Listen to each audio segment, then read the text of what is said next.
Morning, everybody. So far, we've got about half of the expected attendees. We're just going to wait 2 or 3 more minutes, and we'll get started. Thanks.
Okay, I think we've got enough of you to at least get started here, about half of what we expected. It's a pretty good group, so we're going to get started. Welcome, everyone, and thanks for joining. I'm Dave Lamson, National Sales Manager for NCSI, and your moderator for today's session.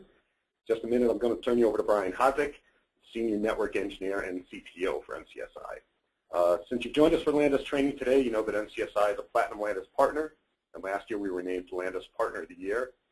The award was in part based on the value-add services we provide to the customers, like these periodic trainings. But LDMS is one of only several products we represent.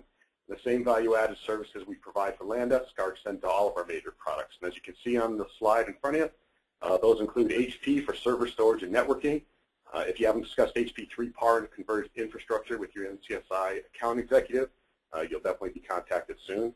Palo Alto Networks for next-generation firewalls, threat prevention and application control. eVault for on-premise and cloud-based disk-to-disk backup, including the ability to host your systems in an eVault data center in the event of a disaster.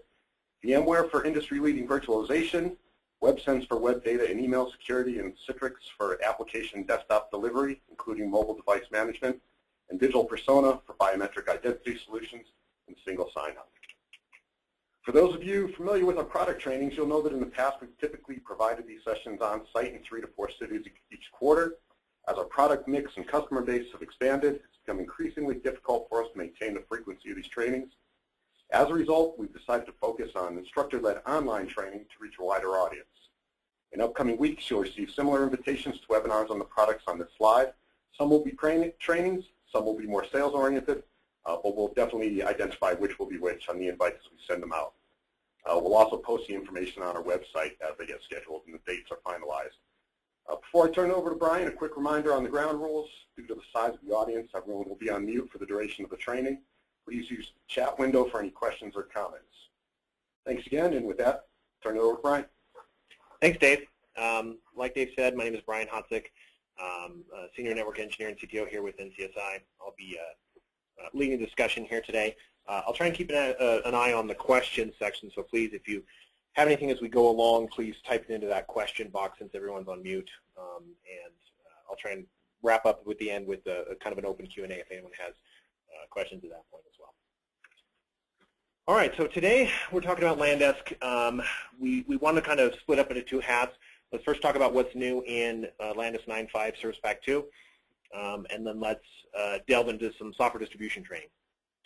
When we talk to our customers, everyone always tells us they wish they could get more out of the product. As everyone knows, LANDESK is a very broad product. There's a lot of different things, and so we're trying to focus these trainings on saying, well, let's not try and do everything. Let's try and focus on one thing, right in the beginning, and really kind of expand upon it with more than just what you would read in the manual. So we picked software distribution this time. We're always open for feedback. We want to do these on a very periodic interval, so please, give us feedback. If you want it to be operating system deployment, you want to know about provisioning, you want to know about software license monitoring, please give us feedback on what you would want to hear more about. We'll try and keep you abreast of new changes, new products in the LANDESK family, as well as let's get you trained up on your existing products that you own today. Probably noticed this if you've hit LANDESK's webpage recently. They did recently change their logo. For those of you who've been using LANDESK for a long time with the uppercase L-A-N-D, now they're going to be all uppercase characters. So that only take me 5 years to try and remember when I'm typing out an emails to use LANDESK in all uppercase. So let's talk about Service Pack 2. It was released last month. It's available on the LANDESK community website. If you haven't been there before, it's one of the best places to get information about LANDESK. It is kind of a combination of just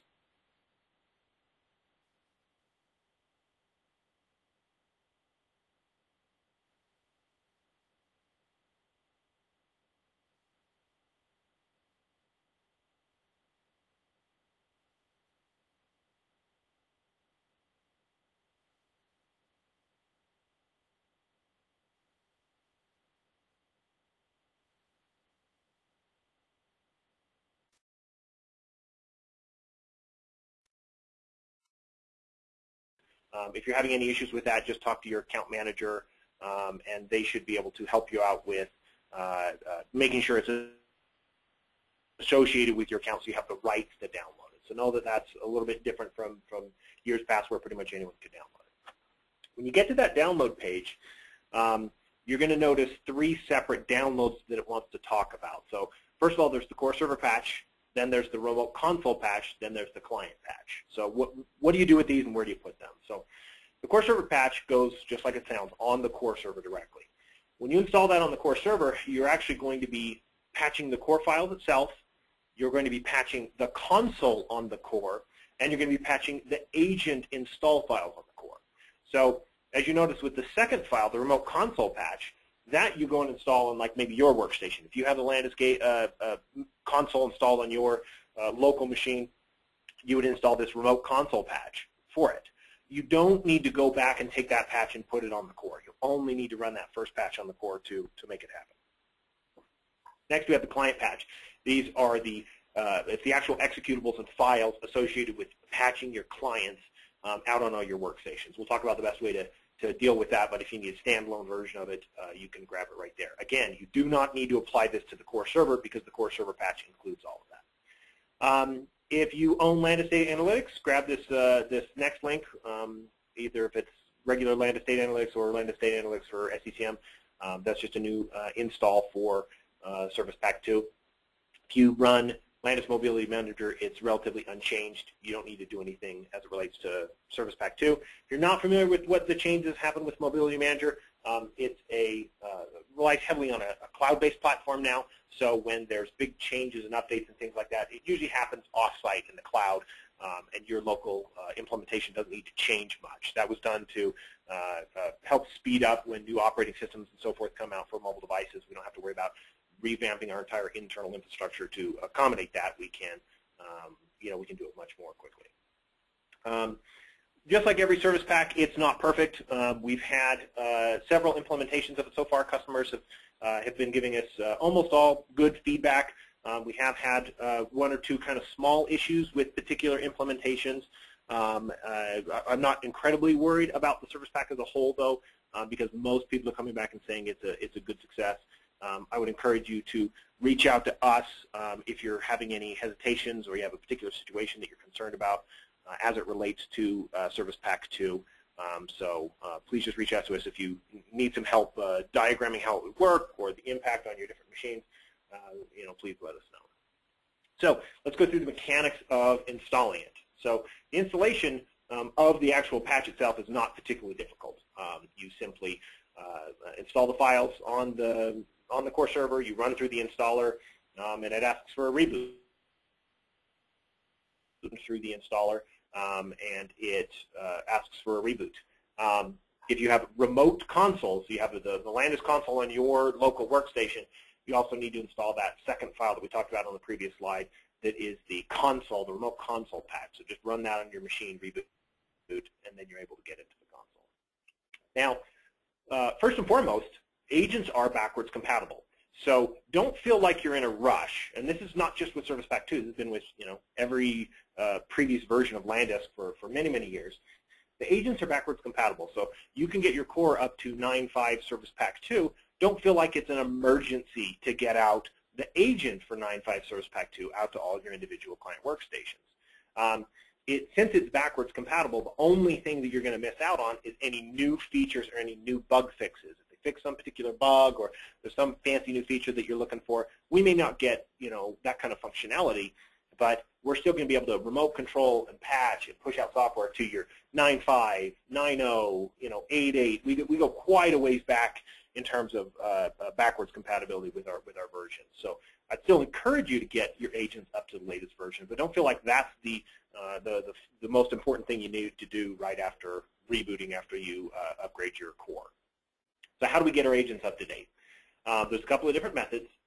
First of all, we apply the patch to the core server for its install directory. So if you're going out and running it from wscfg32.exe, or you're doing it as part of an OSD job, something like that, those agents will automatically be up to the latest version. So all you need to do is install it as normal, and they will have SP2 kind of right built into it. If you have standalone self-contained executables, then that's how you install your agents.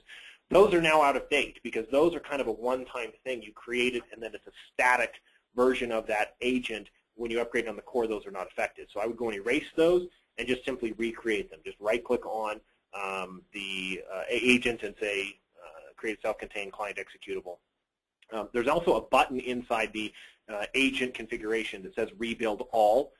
It's not a bad idea to go in there and click that. The Rebuild All essentially goes, and if there's any new tweaks or so forth to the agent, it makes sure it applies all of those tweaks to the agent configurations that you have. So it's called Rebuild All. Looks like a little gear, I think. Lastly, you can have Landis patch itself. So remember, Landis has an extremely robust patch management product. We can patch your Java and your Adobe and your Office and your Windows. Why can't Landis patch itself? Well, it can. Kind of make note of this particular Landis community article. It's 24384, and it will give you the ability to essentially have a downloaded install for Service Pack 2, import it into your Landis patch management system, and use its own detection logic, and you can do things like autofix to get your patches out there. I see a couple of questions. We have one that says, what are the issues that you've seen with Service Pack 2? We have one particular customer that has a pretty large implementation, I think 4 core servers, 25,000 nodes, something like that. With their particular implementation, we had a database problem. They have specifically stated that it was almost certainly because of the custom nature of the way that their setup was. Every other customer we've run it on, we haven't had issues with going directly with applying Service Pack 2. The second question is, can Service Pack 1 be skipped and go directly to Service Pack 2? I actually don't know the answer to that off the top of my head. So what we're going to do is research that. We may have an answer before the end of the call, or I'll send out an updated email to everyone that attended with an answer to that question. My guess is that yes, it can, but I don't want to jump to conclusions. That's a relatively big deal if I'm wrong on that. So I'll find that out. Okay, so let's talk about new features that are included. They've made some tweaks to the agent behaviors temp and DB files.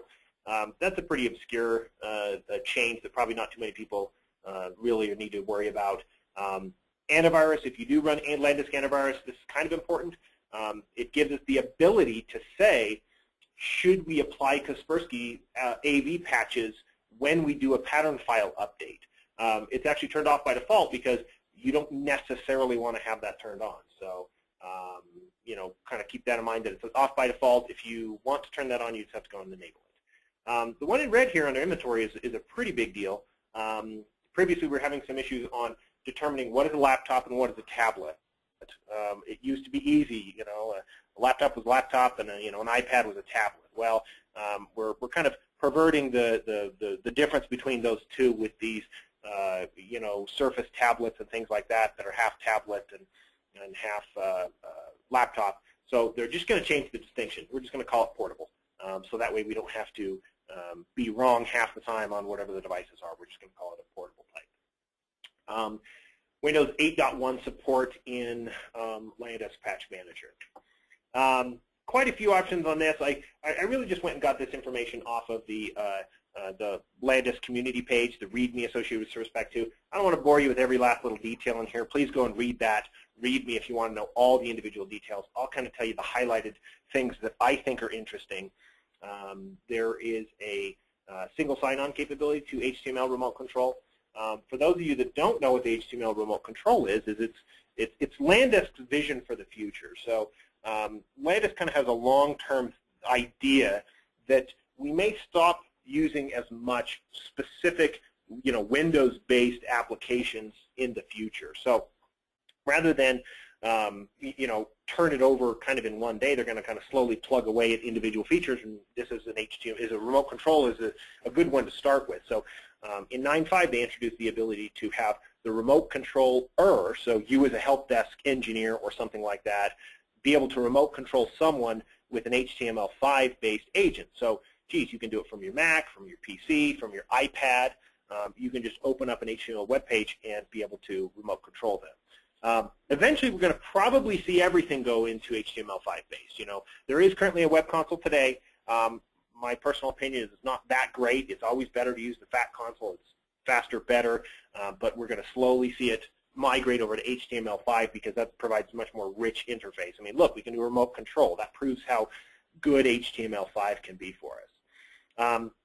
So previously, when you were in the console and you right-clicked and said HTML5 remote control, went and opened up a web browser and then asked for a username and password. So it stunk that you had to, even though you were already authenticated to the Landisk console, you had to authenticate again into the web-based interface to prove that you had the right authority to be able to remote control. Now it does single sign-on. You right-click, you say HTML5-based remote control, it automatically logs into to the next step. Another thing that I find interesting is the remote control service client recovery on failure. Everybody knows that there is there's a service running on the workstation for remote control, and it runs an executable. If that executable ever dies, there was really nothing that we did about that. We just kind of said, whoops, well, that stinks.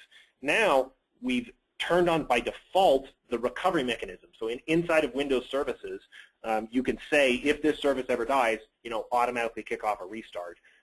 Now that's just turned on by default. You had to go and manually do that before. Now it's enabled by default. Question, what ports does Landisk 9.5 SP2 use for web-based remote control? I will, at the end, kind of pull up a link that describes all the ports that Landisk uses. They have this very nice page that shows every individual port. So off the top of my head, I don't know it, but when I get to the demonstration section, I can also fire off an HTML remote control. It's very easy to see it at the top of the web page. It is secured with SSL, but it's not running on the standard port 443. So when we get to the section of showing it off, I can kind of show you what that looks like. Much more information about SLM. Again, I don't want to bore you with all the individual details. Go to the Landisk community website. Go to the Service Pack 2 downloads. There's a README. This has all the individual details of what features are added, as well as something I did include in here was, you know, a list of, geez, got to be 200 bug fixes that they included in it. So you can scour through that if you're having particular issues with something before. That would tell you more about what bug fixes are included. OS support, we added several operating systems. Windows 8 Professional and Enterprise 64-bit. Notice that LandDesk Antivirus is not supported in that. We added Macintosh OS X 10.9, and we added Windows Server 2012 R2. Notice that we don't support AV on those platforms just as of yet as well. Notice that this is only for clients, not for the server. So 2012 is currently still not supported to run your LandDesk core server on. However, that is on the roadmap. So the next version of LandDesk we get, if that's going to be 9.6, 10.0, 13, you know, whatever they decide to call it, it's been slated to run on server 2012. So know that that is in the future, but we'll probably have to have a full release of that. We're probably not going to get it in the service pack. Removed OS support 10.6.8. Mac OS is now removed from normal support and is included only as a legacy agent. What is a legacy agent? It is essentially an agent built on an older version of the core. So currently, the files that exist on your 9.5 SP2 core will not work on 10.6.8 and other platforms that are considered legacy. But what you can do is you can build an older core that's like a 9.5 SP1 or 9.5 SP0 or 9.0. It all depends on, you know, what legacy we need to get. We build up an agent, we put in the certificate, we correct the name, and that will still be backwards compatible. Since the agent's backwards compatible, it'll still work for the time being. They don't provide a huge amount of support for legacy agents, so if something's not going to work, there's unfortunately not much we can do about it, but you know, we still will be able to get the basic functionality out of those legacy agents. Mark Carpenter says that the HTML report is 4343. That definitely rings a bell, so I bet that's exactly what it is. So that's the port for HTML5-based remote control. And that's going from the remote controller to the remote control E, so the end machine needs to have that 4343 port opened inbound for that remote control to work. Okay, so that's the kind of what's new in Service Pack 2 that we have so far. It's not the heaviest footprint of a Service Pack we've had. You know, SP1 was a little bit bigger, had more features and so forth, but they were kind of focusing on Service Pack 2 being mostly a bug fix oriented Service Pack. So kind of keep that in mind. Next, I want to kind of jump over to our software distribution training. For those of you that are on the line, I know most of you, some of you are, you know, amateurs when it comes to software distribution, and maybe have never even done it inside of LandDesk. Other of you are pros and could probably teach me a thing or two about software distribution. So please chime in if you have any comments with what I'm describing. But I bet even if you're the hardened pro, I could still teach you a trick or two as it relates to software distribution. If you like what you see today, please keep in mind that we want feedback. We want people to tell us what they want for our next session that'll come out on what training you'd like to see. So let's talk about LandDesk software distribution. First of all, it's broken into two halves. We have distribution packages. That's the what. Think Office, Adobe Acrobat, Chrome. You know, what application do you want to install? We have the delivery method. That's how. How are we going to get the components from you know, from the server to the workstation? So we're going to break it up into those two major halves, and we're going to talk about those quite in depth. In terms of what packages we can push out, we have a whole host of applications, MSIs, EXEs, batch files, Macintosh DMG or IMG files, VB scripting hosts files, PowerShell files, application virtualization packages. So there's a whole host of different things we can do to different kind of application sources that we can use to push out. Let's kind of expand upon what those are and the best way to use them. Software distribution, I like to say, is a little bit more art than it is science. It takes a little bit of experience using it to kind of know that, well, not everything is exactly the same. There's more than one way to skin a cat. And so don't feel like you're always going to use the same methodology when it comes to pushing out software applications. Just know that there's many different ways to do it. So I'm going to give you some examples today to use. And you know, when you're going to actually pick your particular application, it might not be the exact way that we're doing it here today. Everyone requires a little bit of tweaking. What works for one install, if you got it working great for Office 2010, we go over to something else. You know, you want to push out Adobe Acrobat, it may be a completely different method. So keep that in mind. So this is my kind of system that I've evolved over the years of doing Landisk implementation for many, many years. Everyone will have a different take on it. You talk to a Landisk employee, they might say something a little bit different. This comes from what I argue is kind of real-world experience. This isn't just lab-oriented that, well, in a theoretical situation it would work this way. No, I've pushed out many, many different applications, very tough ones when customers can't figure it out. This is my method for getting it figured out. Okay, step one, plagiarize. Do not try and reinvent the wheel. You are not the first person to try and push out a piece of software. Think about it. Whenever someone comes to me and says, oh, well, you can't push out this piece of software. It just doesn't work that way. We have to manually install it. I always tell them, well, what kind of software is it? If there was, some mom and pop shop and only 3 people in the world run it, okay, I believe you. If it's something large, if it's a major application out there, imagine these big, big, big organizations. So you have 100,000 plus computers. Do you really think that someone's running around to all those machines and installing things by hand? No, they've absolutely configured it to remotely push out that software. So know that there's always a way to, almost always a way to automate these tasks. So first of all, go and search the internet. When we're searching, try and leave Landisk out of it for the time being. Don't say, how do I automate Adobe Acrobat Reader distribution in Landisk? Leave the Landisk part off of it because we're going to use similar techniques to other vendors, Microsoft SCCM or Altiris or Case. If you leave the Landisk part off of it, you're going to get better results because we can use what they're doing. If they say, oh, you just need to run this executable with this XYZ command line parameter, we can use that same method when it comes to Landisk. So leave Landisk out of it. Just simply search for things like, how do I make a silent install for Adobe Reader, and go down that path. There's a website called appdeploy.com. Oh, I missed an O in there. That's supposed to be appdeploy.com. It is a website of, it's kind of like a catalog of people doing this same kind of idea. I want to be able to silently push out software. How do I do it? And someone says, oh, well, I had success with running XYZ, or here's the MSI, or you get this tool, and they post on there, and they give feedback, and people say, oh, yeah, this worked for me or didn't work for me.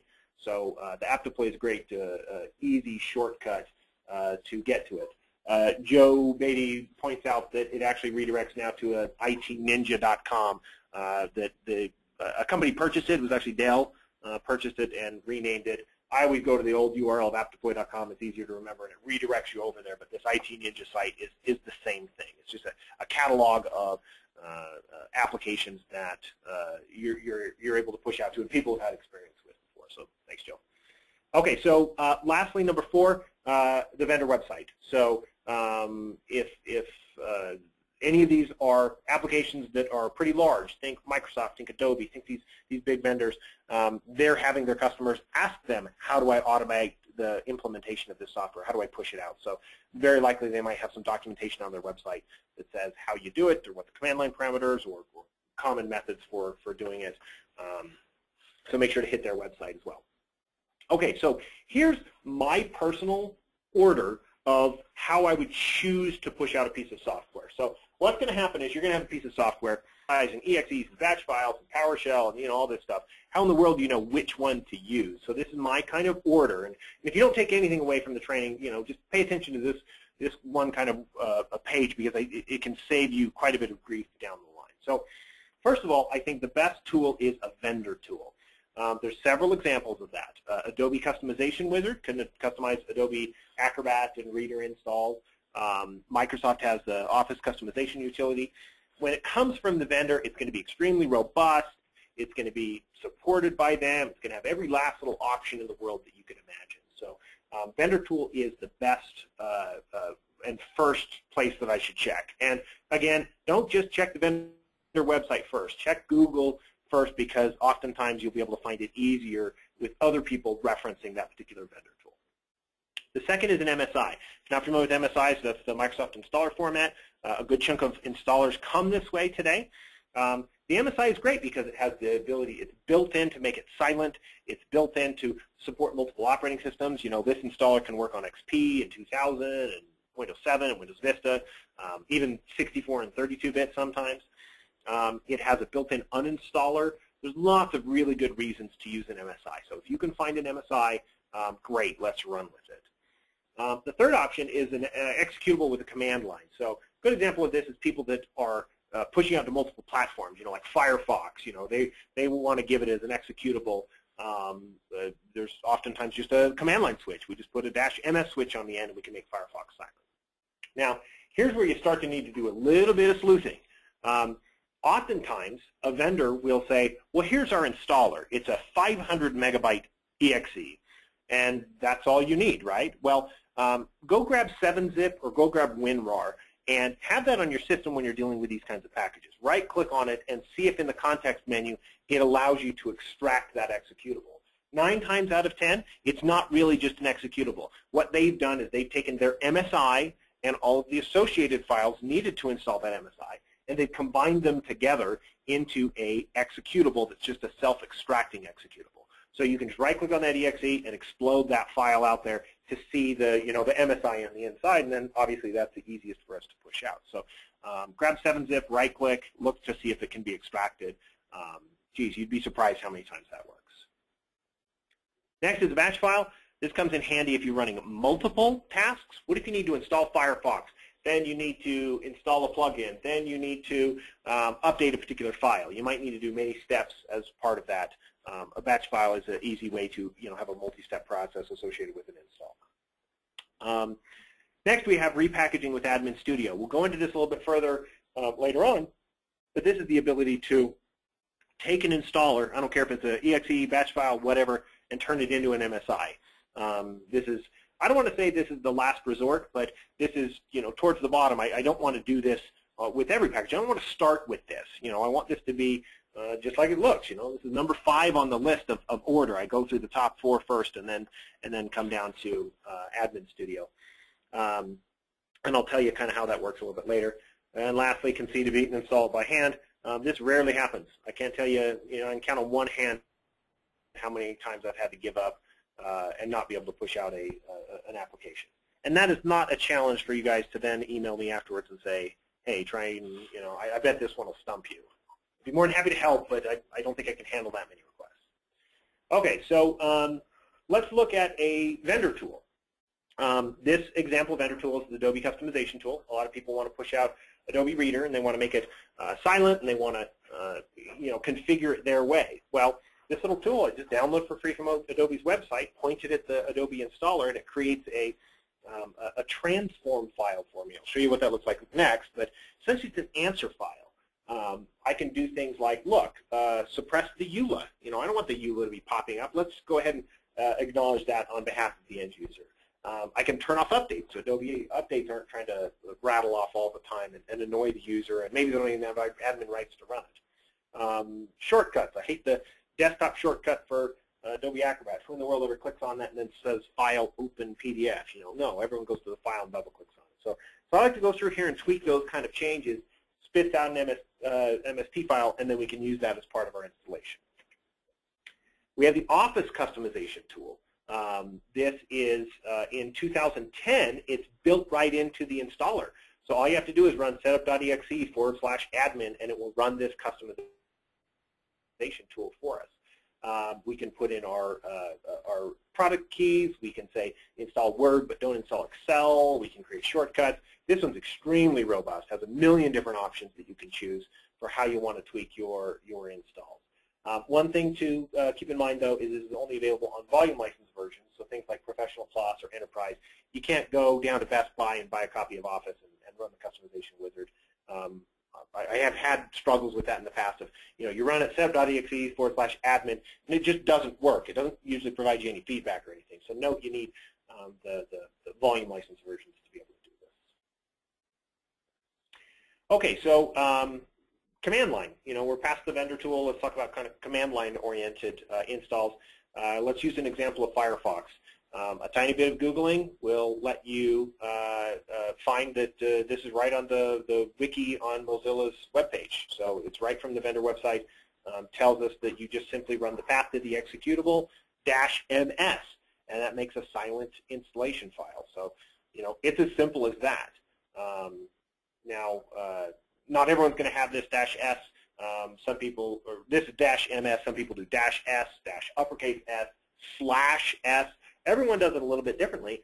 An easy way to kind of sleuth it out, just in case we don't have a lot of feedback on the vendor website, is to run the command by hand with a /?. So I'll run firefox.exe /?. Sometimes it'll pop up and say, oh, well, here are the command line parameters for the install. Which one do you want? And it'll tell you, oh, silent is -S. Not every application works that way, but sometimes it proves useful. Okay, so Admin Studio. Let's talk about that. Admin Studio is given to you for free. Since you own Landesk, you own a limited version of Admin Studio. You don't own the full thing. The full Admin Studio suite is an extremely expensive package. And to tell you the truth, we don't need all of those features. We only need the ones that are provided to us with the Admin Studio Lite edition. So take a look at this Landesk community article, 22827, for more information about how to download the Landesk version of Admin Studio. It provides a link for you to go grab that. So first of all, what I like to do is use it inside of a virtual machine. So I use VMware Workstation, use whatever kind of virtualization product you like. I like it because it has the ability to create snapshots. When we get into the repackager, we want to always have a clean environment that we're using to build these packages from. So doing it in a VM always provides that clean environment. I can create a clean machine, take a snapshot, install it in the studio, and it's ready to go. I can revert to that clean snapshot, in a moment's notice. Makes it very, very easy for me. We have two options inside of Admin Studio. You're going to do one of two paths. First is the repackager. That's the concept of taking an executable, batch file, whatever installer the vendor gives you. We are going to do a before and after scan. We're going to scan the machine before it. You're going to go and run the installer.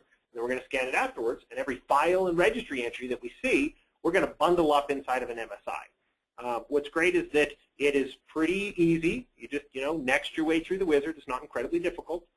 You can do multiple steps if you want to go and install Firefox, and then go and set the home page, and then, install Flash, whatever you want. You can do all of that, and it spits out as an MSI. The drawbacks to it are it is theoretically operating system specific, meaning if you create a package on Windows 7, you're supposed to only deploy that to Windows 7. You're supposed to create a different one on Windows XP, different one on Windows Vista. I bend the rules. Most of the time you can get away with it, no problem, having it built on XP but ran on Windows 7. But you should follow the official rules if you're ever having issues with troubleshooting. You're never supposed to repackage an MSI, and this goes back to a couple of slides ago when I said, hey, go get 7-zip and try and extract the executable. Oftentimes, people will try and repackage an EXE.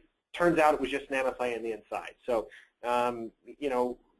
repackaging the MSI is not the end of the world, but it's definitely less than ideal. I always equate it to taking a photocopy of a photocopy. It's going to start to get worse and degrade over time and be less resilient to upgrades and things like that. So it's something you probably shouldn't do. Next, we have the tuner. That's the ability to tweak the existing MSI.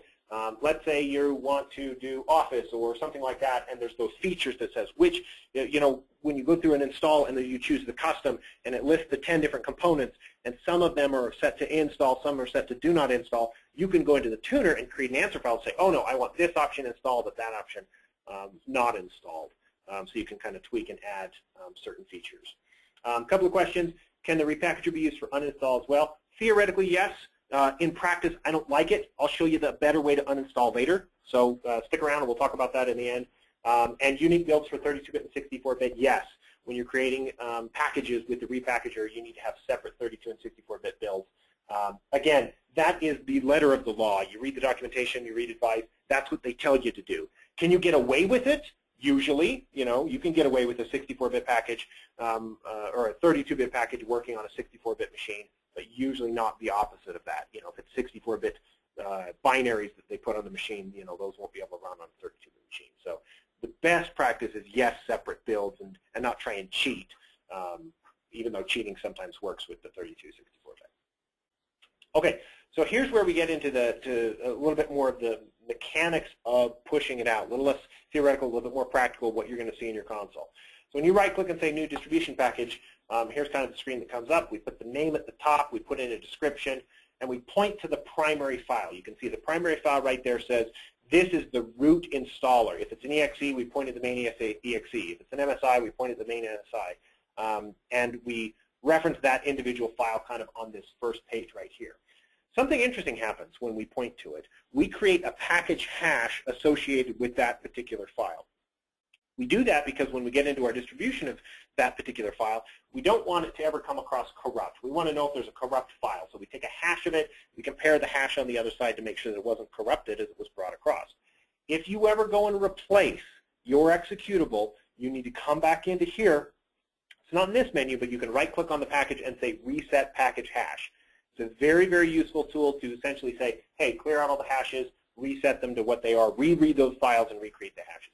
You can almost never do it too often. Whenever you're having problems with software distribution, go back and reset the package hash for that. That's the first troubleshooting step I always do to make sure that I didn't swap out a file and it's got the wrong hash at this time. This is the install, uninstall options. Now, when you're using an MSI, you'll start to see the beauty of it because this page lights up. Look at all the options we have. We have an install. We have an uninstall. That's why I said the MSIs are great because they have built-in uninstallers. We can say the level that we're going to show the end users. It could be quiet, it could be verbose, or we're going to make it completely silent, whatever. MSIs are great because all of this is built into it, and we just need to change the radio button or check a box to have it behave the way that we want it to. Notice down there at the bottom we have a command line section to tweak it kind of further. And I even put in a sample of what you would do with your MST file that you would spit out from that sample Adobe customization tool. It's going to create something called acroread.mst. Here's how we apply that. We point to the Adobe Acrobat or Adobe Reader MSI, and we put the command line here called transforms equals and then the transform file. This makes it so it's not just installing the generic MSI, it's the generic MSI plus our settings on top of that. Additional files, well, not everything is one single executable that installs everything, or a single MSI that contains all the files. Sometimes it's an MSI plus a bunch of files. So what we need to do is we need to go and point to that location where those additional files are and add them to the right. So on the right-hand side there, you can see additional files. There's a bunch of Office files associated with this. I've added all of them across. We'll talk about the path and where that exists kind of here in a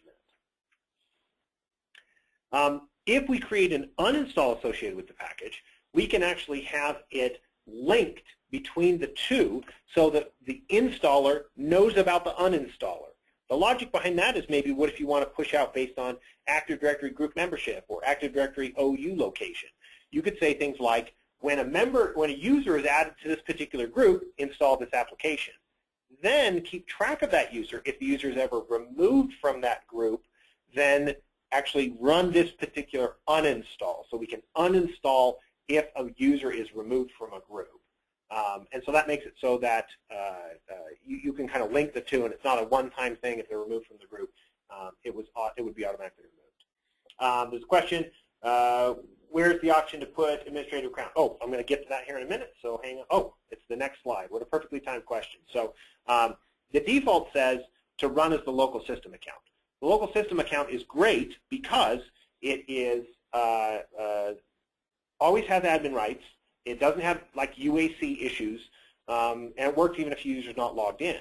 Well, the current user's account sometimes is beneficial if you're running like an action against their profile or something that's user-specific. But if the user doesn't have rights, if the user's not logged in, you're going to have some failure. We have this new option that's run as a specified user. This is pretty handy. If for whatever reason the system account is not good enough, you can run it as a particular domain account. I can go in and say, you know, hey, this admin account, this local administrator account, I want to run this particular install as. Joshua has a question, what groups are you talking about? You can deploy things based on anything that we point to in the directory manager. So for example, you go into the directory manager and you point at your Active Directory or eDirectory or whatever, and we can enumerate those groups. So you could actually point to an Active Directory user group and say, push out this particular piece of software to that particular group. So a lot of people like to use Active Directory as kind of the end-all, be-all location of all information in their network. Well, you could have LandDesk be the enforcement of that pushing out application, but when you wanted a user to receive a piece of software, you would go into Active Directory and add them to the group called accounting. And we know that we've targeted the accounting group for that particular application install. Not a requirement. Not too many people in LandDesk use that, to tell you the truth, but I think it's pretty powerful, and I wish more people would, at least look into it. Okay, dependent packages is if you needed to have something installed first. What if you need to put .NET before you install this particular application? You would create a .NET package, point to it in the dependent packages, and then that would be automatically laid down first, and then our application would be installed. Prerequisites is actually a way to prevent the application being installed. So let's say you have Office 2013. Do you really want to do all the work of copying all those files down there to a Windows XP machine just to realize that we can't install it? Or what about a 32-bit, 64-bit installer? Do you really want to copy all those files down to a 32-bit machine just for their install to run and fail? Prerequisites is the way you can create a query to stop it from working. I know it sounds counterintuitive, but you're actually preventing it from working by using a prerequisite. If you want it to run on everyone, don't change anything. Leave this default. But if you want to say, hey, I only want this to install on Windows XP machines, create a query. That query group only includes XP. Now it will only install on XP machines. Even if we attempt to push it out, it'll kind of come back and say, nope, it failed the prerequisite query. Assigning the return codes. The return code is when you execute an application, it will do its process, and when it is finished, it returns back to the originating application a number. Everything other than 0 was traditionally kind of a failure. If it came back with return code 47, we had to go look up what 47 was, but it was probably a failure. 0 was usually the only acceptable ones. Well, times are kind of changing a little bit. Almost probably the reason they added this is I think it was Office 2010, maybe it was 2007. One of the two came back with a return code of, don't quote me on this, but it was like 1720. And 1720 meant the installer succeeded, however, a reboot is now required. When we originally were pushing out with LandDesk, when we couldn't interpret that return code correctly, we would show as a failure even though we know it was actually installed. So with changing the return codes, you can say things like 1720 is a success, or this particular application returns a code of 43 and that's good or bad. You can map those return codes to good outcomes or bad outcomes. So that's the return code mapping. Okay, so where do I put these files? I have an installer for Office. Where do I put it? Well, first of all, I don't care where you put it. You can put it on your LandDesk server. You can put it on your own file server. You can put it on a preferred server. A preferred server is like a file server out at a physical location in case you have a WAN connection. I really don't care where you store them, as long as you do it one of two methods, and that's below, HTTP or UNC. So HTTP is beneficial because it's anonymous, doesn't require any privileges, and as long as you turn directory browsing on, that's practically it in order to enable HTTP. It's very, very reliable. UNC has the potential of being faster and has the potential of being a little bit more ubiquitous. However, we sometimes run into share permissions. For example, a couple of slides ago, you heard me talk about the user account that we run it as. Well, the default account we run it as is local system. The local system account is the computer account for that particular machine. When you go and create a share, the computer account does not have rights to that. The user may, but we're not running it as the user. We're running it as the computer account. So you would need to go in and add domain computers, the group called domain computers, to have rights to that particular share. Once you do that, we're kind of past the permissions problem, and it's great because you can do things like run from source. We don't have to download all the individual files. We can just run them from that UNC path. Preferred server gives us the ability to actually go and replicate that data between our locations. So if we have our core server and then we have a server out at a location across a slower WAN link, it would just replicate that share information. It needs to be the same, like I've described here, core name, /apps, / Office 2010. It would need to be the exact same, site server, /apps, / Office 2010. And then we go into the preferred server configuration. We say, well, here, this particular set of IP addresses, I want you to report into this particular preferred server first. But just like it sounds a preferred, we still fall back to the core server if the preferred server is unavailable. Okay, so delivery methods. Remember I said there was two kind of halves to it, the how, the what and the how. This is the how. We have 4 main delivery methods. We have push, we have policy supported push, we have multicast cache only. So push is us reaching out to the device and saying, hey dude, wake up, here's a package. It's great because it's, hey, I can start it right now. You know, it's on demand or on a particular schedule. But if the machine is not available, it will fail, and it will just kind of fail outright, and that's the end of the conversation. A policy kind of is the opposite of that. We're waiting for them to call home to say, hey, are there any policies available? It's great because it's much, much more reliable in the long term. You're going to get a higher percentage because the machines that were off today, they'll probably go pick it up tomorrow. However, you get all excited and start the policy, and then nothing happens because you have to wait for them to call in. So it's a hurry up and wait kind of situation. Policy supported push is kind of a happy marriage of the two. Why don't we push to everyone that's available right now and create a policy for everyone that failed? It's the best of both worlds. There's very little drawback to using policy supported pushes. So if you're not sure what to do, I would steer you towards that. Multicast cache only is the ability to get the files out there without actually installing it. Got a big service pack coming up? It's on a weekend. You're a little nervous about getting it out in time during your maintenance window. Let's get the files out there first, and then we will install them at a later date. Because the first thing we always do when we go to install an application is check to whether the files exist in my local cache first. On the top there, you can see the different ways that we have to download. We can either use multicast, which, you know, just like it sounds, instead of a single stream going out to a particular machine, it's more like a broadcast, sending it out to multiple machines at the same time. It's great because it's extremely efficient on the network, but it's not so great because it's slow. You know, it's slow as tar sometimes because any member of the stream can ask for the stream to be slowed down. So we're kind of as slow as our slowest method. Next, we have run from source.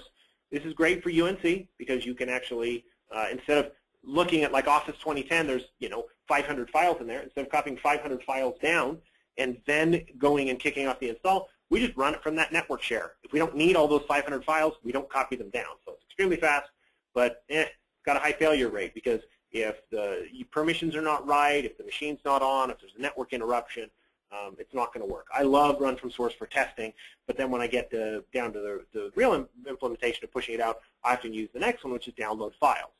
It's extremely reliable. Let's download them from the server to the end device. Let's use preferred server.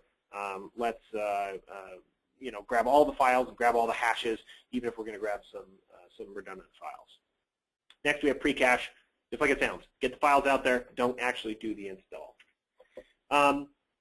We have something kind of built into the system that Landesk is not very good about showing you about. It's something called targeted multicast, and it's actually a patented technology that Landesk has built into the system. This graphic right here describes it way better than I could usually do with waving my hands in the air when I'm usually trying to describe it to customers. So this is a good description of what exactly happens. Let's pretend I have 3 different locations. I have Tokyo, Salt Lake City, Swindon, and multiple locations, multiple segments per location. I want to push out a particular piece of software to everyone in the organization. What I'm going to do is I'm going to target everyone with that particular application. I'm going to, and when I say I'm going to, this all happens kind of on the back end. Landesk is doing almost all of this automatically simply by checking the multicast box. It already knows everybody's IP address and their subnet mask, so we can easily decide who is in what we call the domain, a multicast domain. So we can already kind of recognize that. Then what we do is we elect something called a targeted multicast representative or a multicast domain representative. And it's 1 machine per domain and not Active Directory domain, more like multicast domain. And we're going to unicast it out to that particular machine. So we're going to take those files, we're going to send 4 copies of it across your WAN out to those individual machines. They're going to receive that, and they're going to simultaneously broadcast it out to their neighbors. So all their neighbors are going to receive that file from them, not from the core server. So that's where we get all of our bandwidth savings. But it's okay. Look, we have a couple of machines in the upper left in that segment H that were offline. If they come back on later, they power their machines back on, and they ask for that package, they actually have the ability to peer download it from one of their neighbors versus coming back from the core server. So it's going to grab it from their neighbor and send it across to those individual machines since they missed it. So it's kind of crazy, but all you need to do to turn that on is check the box that says use multicast. All the targeting and all of this kind of fancy stuff is done at the back end. We can change and tweak it a little bit, but for the most part, it's all automatic. Here in the delivery methods, you can tweak the bandwidth consumption. I love to go in here and do this to create a test delivery method that doesn't go slow. You know, this is great for the real deal when you're pushing out all your machines because it's nice and calm on the network. But when I'm testing, I don't want it to go slow. I want it to go as fast as possible. So I drag these all over to 100% and say, nope, go, you know, I call it full throttle. That's the delivery method I usually create. Here under feedback and timing, you can control what the user sees. Is it going to be silent? Is it going to be verbose? Is it going to, you know, ask them, give the option to defer it to the next install, and all kinds of different crazy options. Me, I love hiding feedback from the end user. What they don't know can't hurt them, so I like to hide it. It all comes down to this. This is the end. We create a software distribution task. You go to Schedule Tasks, you right-click, and you say Create Software Distribution as a task. You're going to pick two things. You're going to pick a delivery method. You're going to click a distribution package that we've created. You drag your machines onto it, and you say Start Now, or Start Later, or Create as a Policy, you know, whatever we've said at that point. Okay, so troubleshooting. Troubleshooting is extremely important for software distribution because I'd love to say that it works first time, every time, no matter what. No, it is prone to failure, so you need to know how to troubleshoot it when it doesn't work. First of all, look at the log files on the core server. Core name, and then the LD log share, and then every single job that you create is going to create a scheduled task handler underscore number, you know, some kind of number that just increments up from 1. That's a very good place to start for looking for troubleshooting information. Secondly, on the end machine, look in the SDM cache to see if the files were copied down. Look in the data directory. This is all under the C program files land LD client directory. Go into the data subdirectory, look for SD client task.ldms.number. That will be the client side log of that. Again, great troubleshooting information in there. If you're using download files, did the files get downloaded? You know, if they're not there, that's a very good example of why it's not working. I like to run the installer on the device just like Landesk runs it. So I'll actually open a command prompt. Maybe I'll even open a command prompt as a system account because, you know, if I'm running it as a system, and I will execute it. If it's MSI exec or an EXE with command line switches, I'll run it and see what happens. Does it work? Does it fail? Does it pop up and say, hey, you need .NET first? You know, if you run it very similar to the way Landesk is doing it, we can then help troubleshoot a little bit better of why Landesk would be failing. Uninstall. I kind of said earlier, there's a little bit of magic to the uninstall process. First of all, MSIs have built-in uninstallers. Just, you know, highlight the MSI, choose the radio button that's called MSI, or uninstall. It's as easy as that. If you don't have the installer, rather than using an MSI or the Admin Studio Package Builder to create an uninstaller, here's my preferred method.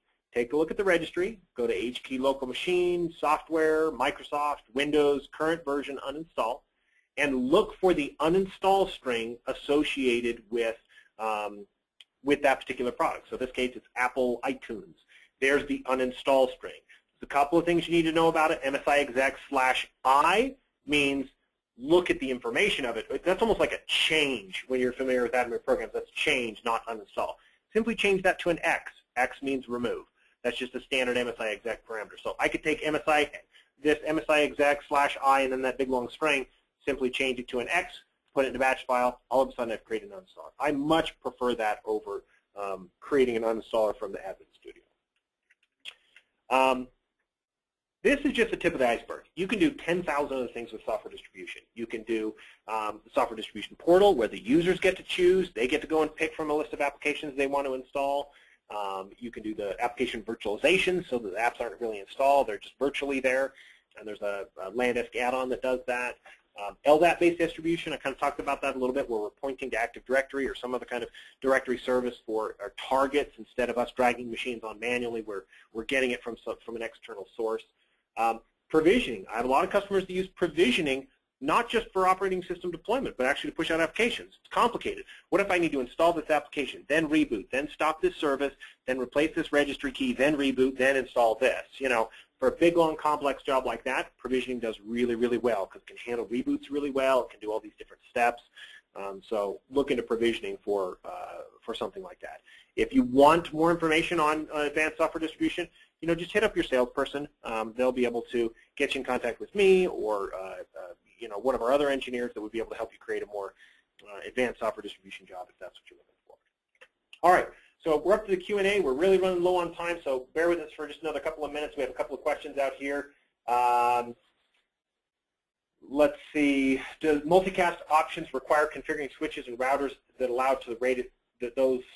Does the multicast option require configuring switches and routers to allow related traffic to other sites? No, and that's the great part about it. No network configuration is needed.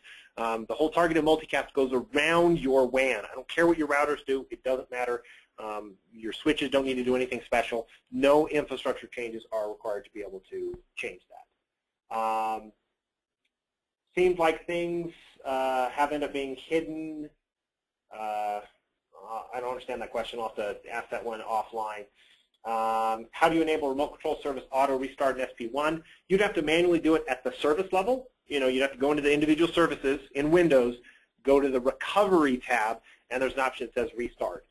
You could, create a batch file or something like that to do it automatically. But if you have a problem child of machine that's restarting all the time, just open up services. Look for that recovery tab. It says, what do I do on first recovery? It just says restart. Sorry, can you quickly go over the uninstall string? What do you mean change it to X? There is, right here, look really close if you can see it, or look on a machine, your machine. The uninstall string for this one says MSI exec space / uppercase I, and then a big long string of characters. What you would simply do is take that entire thing, including the MSI exec, including the big string of characters, copy that entire amount. When you pass the command line parameter of I, it says change. Well, we don't want to change the implementation. We want to remove it. So simply replace I with X. So the uninstall would say MSI exec space / X, and then that big long string of characters, and that would remove it. All right, so sorry if I missed any other questions. We kind of ran out of time. I'll try and review those afterwards and get any questions out, as well as that one we have outstanding with, do you actually need to install Service Pack 1 first if you want to jump straight to it? We did some research, and one of the engineers says, no, you do not need to jump to Service Pack 1. You can go straight to Service Pack 2. So if you were doing a brand new install, you could go 9.5 and then straight to Service Pack 2. All right, so thanks everyone for attending. If you have a particular training topic coming up, or you need help with an XP migration, we have a lot of people kind of waiting to the last minute to get off of XP and need help having LANDisk migrate them off of XP to Windows 7, let us know. We've been doing quite a bit for other customers, and we'd be happy to help. So there's my email address. Please hit me up if you have an idea for the next topic, feedback, was this good, was this bad? Please let us know. This is Dave with some closing comments. Yeah, thanks again, everybody. We ended up with close to a full house. Everybody stayed to the end. Brian, you did a great job, so kudos to you. We'll probably actually send out a quick survey or a poll afterwards, see some things that maybe you'd like to see in the future, maybe make them a little more interactive, add some video, maybe some polls within the webinar itself. We're open to any and all suggestions that you have, but thanks again for joining us, and have a great day. Thanks, everybody.